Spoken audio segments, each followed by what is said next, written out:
दहेज प्रताड़ना का केस शादी के कितने साल बाद तक हो सकता है। नमस्कार दोस्तों, आज हम बात करेंगे दहेज प्रताड़ना के केस के बारे में, यानी कि भारतीय दंड संहिता की धारा 498A के बारे में।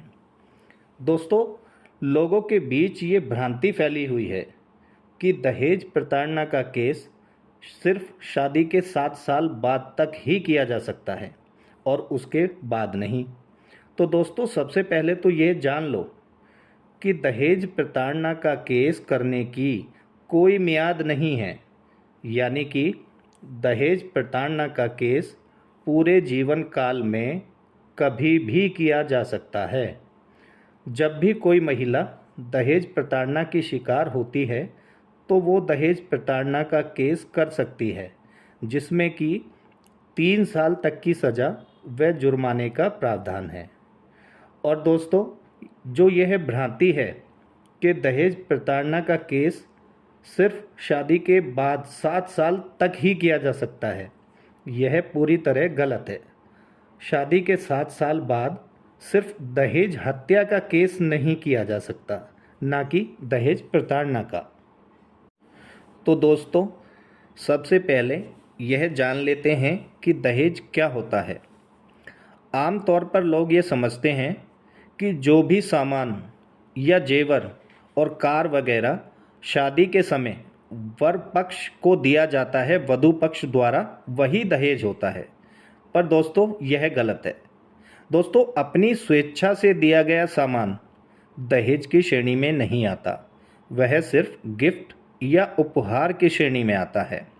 और दोस्तों, यदि वर पक्ष शादी के बाद वधू पक्ष से कोई भी मांग करता है जो कि वधू पक्ष स्वेच्छा से पूरी करना नहीं चाहता, उसे दहेज की श्रेणी में रखा जाता है, जिसमें कोई कीमती सामान, नकद रुपया, गाड़ी, बंगला या जेवरात आदि कोई भी वस्तु हो सकती है। और अपनी ऐसी मांगों को पूरा करने के लिए यदि ससुराल पक्ष वधू को शारीरिक या मानसिक किसी भी तरह से प्रताड़ित करते हैं तो वह दहेज प्रताड़ना की श्रेणी में आता है। और इसके लिए कोई भी वधू अपने ससुराल पक्ष पर कभी भी केस कर सकती है, इसकी कोई समय सीमा नहीं है।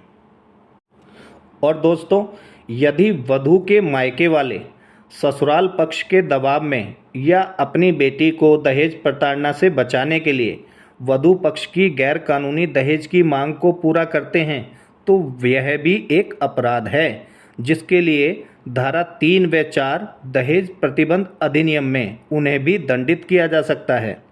तो दोस्तों, दहेज मांगना व दहेज देना दोनों ही अपराध की श्रेणी में आते हैं, जिसके लिए धारा 3 व 4 दहेज प्रतिबंध अधिनियम में 6 माह तक की सज़ा व जुर्माने का प्रावधान है। तो दोस्तों, आज हमने बात की दहेज प्रताड़ना के केस के बारे में। यदि इससे संबंधित कोई अन्य जानकारी आपको चाहिए तो कृपया कमेंट बॉक्स में शेयर करें तथा चैनल को सब्सक्राइब करना व बेल आइकन दबाना ना भूलें। तो मिलते हैं अगली वीडियो में। धन्यवाद।